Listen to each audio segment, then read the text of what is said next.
What up, friends? VRO pump, 1988 Evinrude 150.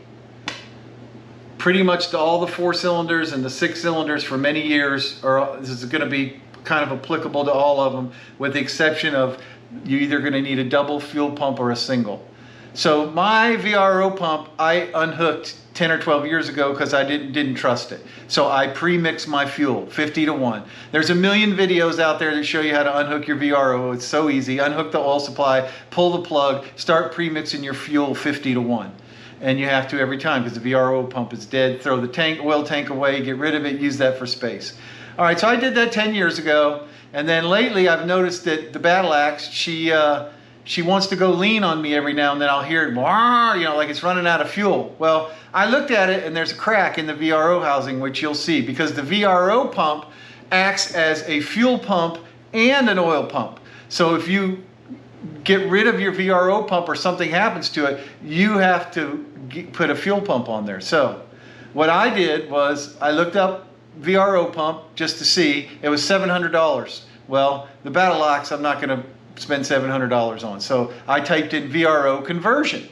And then I found a conversion that, since I've already eliminated the oil portion of my VRO pump, it's a conversion to a standard fuel pump. So I'll put a link in the description of where I got my pump. My pump is a double pump. So when you go from V4 to V6, you have to use 2 pumps, and they daisy chain them together on a bracket. The V4 is much easier. It's just a single pump. It's not easier, but it mounts to the standard bracket. You got to make a little alteration to the bracket, which I'll go over in a few minutes. And you just mount the fuel pump right in place of where the VRO was. It was $110. And you get a fuel pump with no VRO, which again, I don't need the VRO because I pre-mix, because I don't, VRO pumps are, people have their own opinions, but I'd rather pre-mix it myself because I know it gets done. So let's get into how I tore it down. All right, I've already got mine torn apart, but I'm gonna just back up a little bit here. So the VRO is mounted to this bracket right here. This is the VRO assembly right between my fingers. It's on this bracket, and that bracket goes in these 2 holes. This hole here, and that hole down there. The bracket basically mounts just like that. But to get to that bracket, you got to pull the front intake, air cleaner, flame arrestor, whatever you want to call. There's 10 of these bolts that go around. Then you got to pull the bolts off the plate. And 1, 2, 3, 4, 5, 6 bolts, and just kind of let this slide. You don't really have to take the cables out. I didn't take them out. I just left them sit in there. Actually, I loosened these in case I did. I pulled the flaps up, but they're still sitting in their spot. And I believe on the VRO bracket, those 2 bolts are 7/16. You know, you're going to need 7/16, ½ inch. Probably that's about it. Then you can get a socket in there and get your hands in there now that you got this air cleaner moved to the side, and go ahead and take those bolts out and bring the VRO off. The VRO then mounts with these 5/16, I believe, around, and it mounts to this bracket. Now what I'm going to do next is take these bolts out so I can get the VRO out of here. And this is a vacuum controlled fuel pump, and again, this is the old VRO unit. But what you need to just kind of pay attention to, because you're going to have to take these lines off. This is your line that goes into the carbs right here. Just keep an eye. It's very easy. The new pump has fuel in, fuel out, and pulse. But when you unhook it, the top is the entry into the carbs, and down on the bottom, that little thing with this right here, that's the pulse line that makes the vacuum pump work. And there is your fuel in from the fuel cell, from the boat there.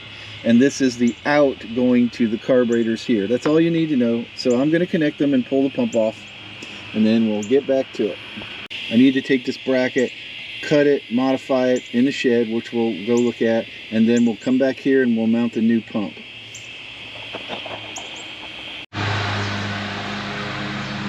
All right, I removed the plate. There it is. There were 3 bolts in it. There was one here,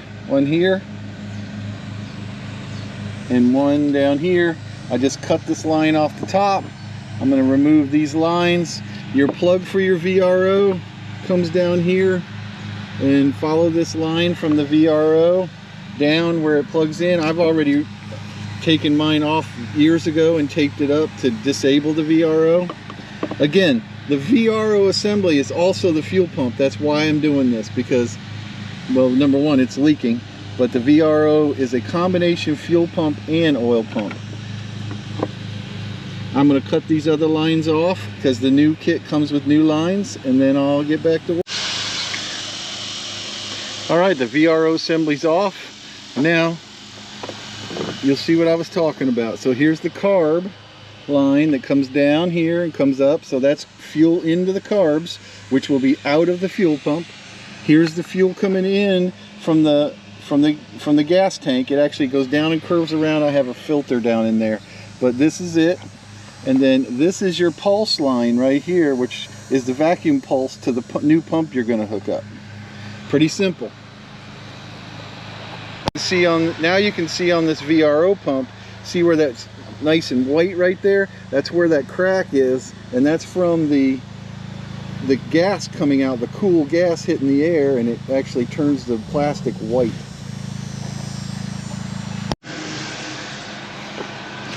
All right, here's the kit. Pretty simple. Now, I'll go over at the end of the video how to make sure you got the right pump, but for the 150s and up, the 6 cylinders, it's actually a dual fuel pump assembly that's daisy chained, okay? But it basically, we're going to mount this to the bracket. One of these is in, one of them's out, one of them's the pulse line. I'll get that from the instructions. It comes with all new hosing and new tie wraps, and it comes with this instruction right here, which is pretty simple. And basically, it's what I need to do to the clamp, what I need to remove, and put it back together and reassemble it. Pretty simple. I think just about anybody could do this.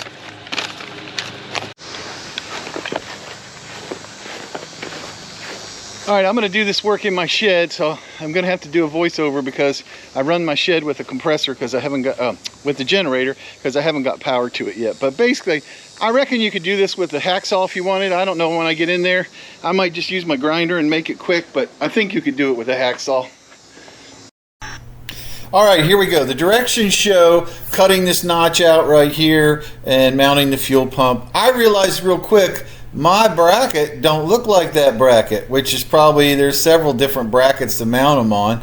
So I went back, used the old noggin. I said, all right, here's how my bracket mounts on the motor. Here's how my VRO mounts, or my new fuel pump. I lined up a couple of screw holes there, and I kind of took a good look at what I did, or how I have it mounted, and then I took a Sharpie and I made 2 lines on it. One you can barely see there, and you'll see them a little better as soon as I remove the pump. And so now I know what I need to remove by my little Sharpie lines. And here I point at them again. I got to remove there, take that piece off. So I mounted her up in the vise, got my grinder out for quick use of time. I see no reason why you couldn't use a hacksaw. Matter of fact, I had one there and took a couple shots at it just to see. Grinded her away, and then removed the piece with a pair of pliers. Took a file, cleaned it up because you do have some hoses in there, so make sure you don't have any sharp edges. And it's pretty much ready to go. So I'm going to put it back together. I'm going to put, here's my slot cut out right there. I got clearance on that bolt hole. I got clearance on the bottom bolt hole. Nothing's poking up. I'm good to go. I'm going to go put her back in. All right, here's my fuel pump sitting in the bracket. I put that bolt in. I put that bolt in right there. That one. And that one. I'm going to get her tightened down, and then I'm going to install it. I may hook up the hose. Okay, looking at the directions, the brass fitting right there is fuel out. The plastic fitting you see down there on the bottom with the cap on it is fuel in, and the center is the pulse line. So I got my fuel in right here. I got my, my fuel to the carbs, which would be fuel out on the pump, is here. My fuel in from the gas tank is here, and there's my little pulse line down there that I'll hook up. I believe I'm going to hook them all up and then mount the fuel pump. All right, here's a shot of it sitting in there, just sitting there. It fits perfect. The daisy chain hookup between the two pumps, you got to kind of sit her down in there. You might have to fit away in there. I thought I was going to have to shorten it up, but it's fine. So I think I'm good to go. I'm going to start putting it back together. All right, we got everything bolted back up. Lines look good, everything's on. I think I got everything where it needs to be. Only one thing left to do. Rise from the ashes, the battle axe. Well, maybe there's two things I got to do. I got to put the air cleaner back on, the air cleaner assembly. Then we'll fire her up. All right, folks. There's the fully installed fuel pump. I pumped the ball, made sure there was no leaks in it. Now you know I started it already. But anyways, so let's give her a shot.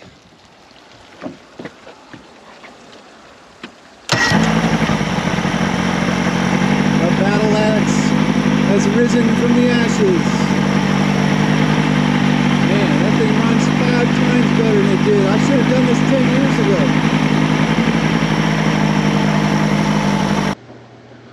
Well, there you go. She's all done.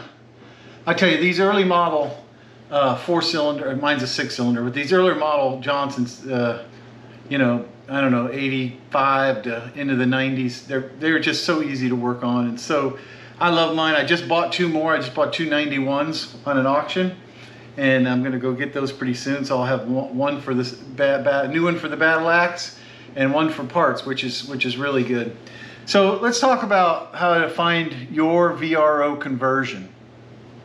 What I would suggest that you do is get the model number off of your engine. It's on the motor cradle where it mounts to the back of the boat. Trim the motor up. There'll be a little placard there, and it has a model number.